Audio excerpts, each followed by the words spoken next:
Perkenalkan, nama saya Liza Fibriana dari kelas 12 MIPA 2, dan video kali ini saya akan memaparkan materi mengenai vektor dalam pelajaran fisika. Nah, apa itu vektor? Dalam ilmu fisika, vektor adalah besaran yang memiliki nilai dan juga arah. Artinya, vektor tidak hanya menunjukkan besaran nilai sesuatu, melainkan juga arah kemana sesuatu tersebut bekerja. Seperti pada gaya, vektor tidak hanya menunjukkan besar gaya yang diterapkan, melainkan juga ke arah mana gaya tersebut diterapkan. Misalnya, suatu benda dikenakan gaya luar sebesar 20 Newton. Penggunaan vektor akan memberitahukan arah gaya tersebut, sehingga kita mengetahui apakah gaya tersebut menarik, mendorong, mengangkat, ataupun menekan benda. Kemudian kita masuk ke penulisan notasi vektor.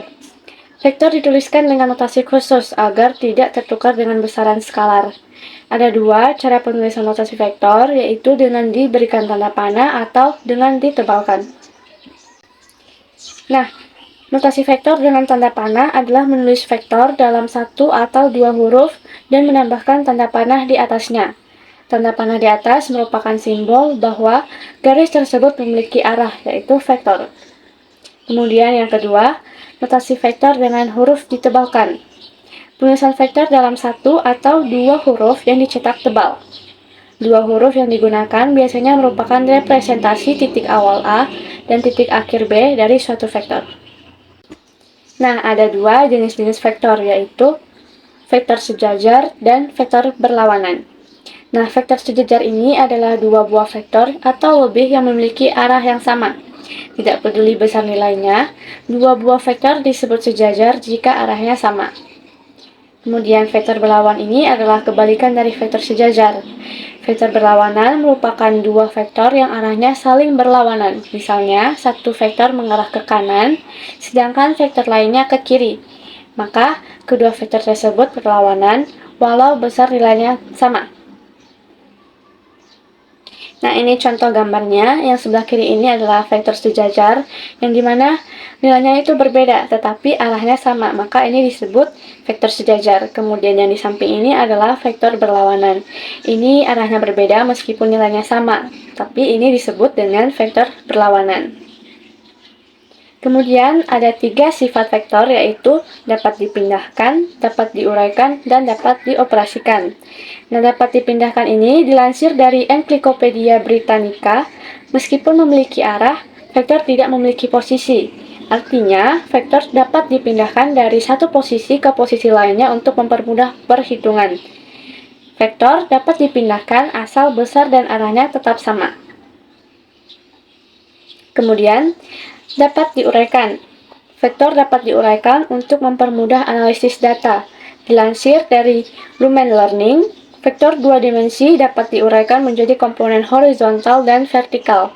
Adapun vektor tiga dimensi dapat diuraikan menjadi bentuk XX, YY, dan ZZ. Kemudian yang terakhir, dapat dioperasikan. Selain dapat dipindahkan dan diuraikan, vektor juga bersifat dapat dioperasikan secara matematis. Artinya, vektor dapat ditambah, dikurangi, dan juga dikali. Nah, kemudian kita masuk ke metode penjumlahan vektor. Ada tiga caranya, yaitu segitiga, poligon, dan jajar genjang. Nah, pada metode penjumlahan vektor ini, saya akan menjelaskan menggunakan langkah-langkah di video ini. Oke, untuk yang pertama saya akan menjelaskan cara penjumlahan vektor dengan segitiga. Nah, misalnya di sini kita memiliki vektor A yang arahnya seperti begini. Kemudian vektor B-nya seperti ini. Nah, bagaimana caranya? Kita masukin dulu, kita gambar vektor A-nya, arahnya harus sama ya. Nah, kemudian kita gambar B di ujungnya A ini. Jadinya pangkal B itu bertemu dengan ujungnya A.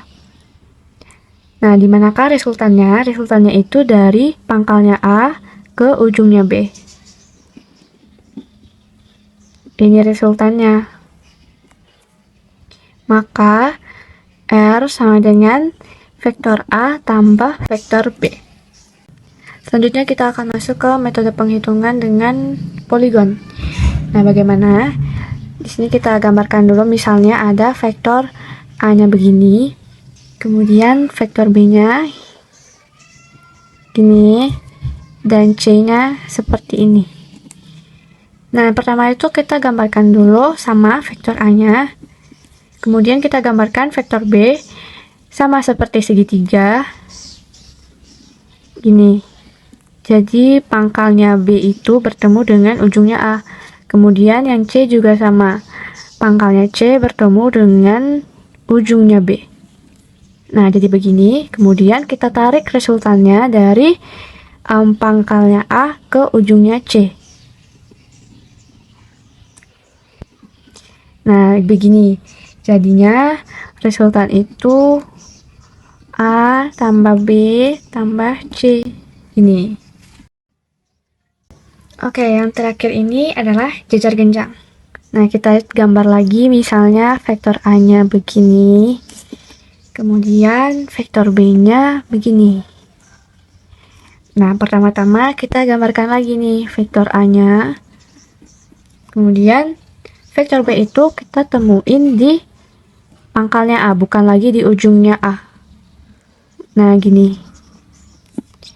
Nah, selanjutnya kita gambarkan jajar genjang kayak gini nih, menggunakan titik-titik.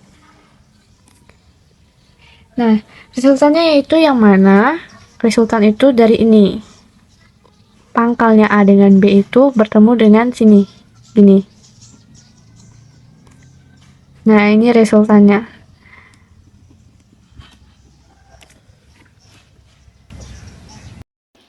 Nah, begitulah kira-kira cara penjumlahan vektor.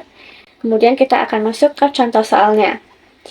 Ini, dua buah vektor masing-masing F1 adalah 15 satuan dan F2 10 satuan. Mengapit sudut sebesar 60 derajat. Tentukan besaran resultan vektor. Nah, untuk mencari resultan, rumusnya adalah akar F1 kuadrat tambah F2 kuadrat ditambah 2 kali F1 kali F2 kali cos alfa. Nah, langsung saja kita. Di sini diketahui F1-nya adalah 15 satuan, F2-nya 10 satuan, dan sudutnya adalah 60 derajat. Sehingga kita masukin angka-angkanya. Akar 15 kuadrat tambah 10 kuadrat tambah 2 kali 15 kali 10 kali 0,5. Nah, 0,5 ini didapatkan dari cos 60 derajat. Maka menjadi akar 225 ditambah 100 tambah 150. Hasilnya akar 475. Dan hasil akhirnya 5 akar 19 satuan. Nah, sekian teman-teman pemaparan materi saya mengenai vektor. Semoga dapat dimengerti. Kurang lebihnya saya mohon maaf. Terima kasih. Bye-bye.